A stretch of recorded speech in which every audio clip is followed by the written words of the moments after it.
आपण गत थर केते प्रोक्योरमेंट करथिले एवं आपण बासपट मारुछन्ते इथर आपण अधिक प्रोक्योरमेंट कले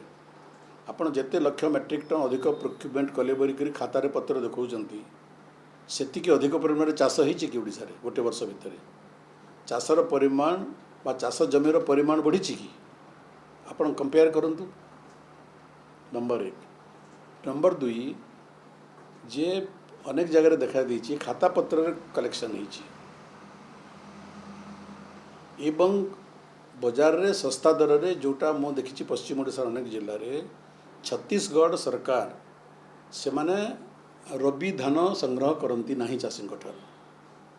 किंतु चाषी रबी समय भी धान उत्पादन करते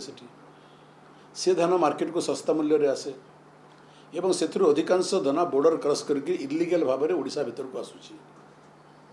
एवं से धान को सस्तार क्रय कर रेकर्ड देखा दि जाऊँगी चाषी दान बोलिक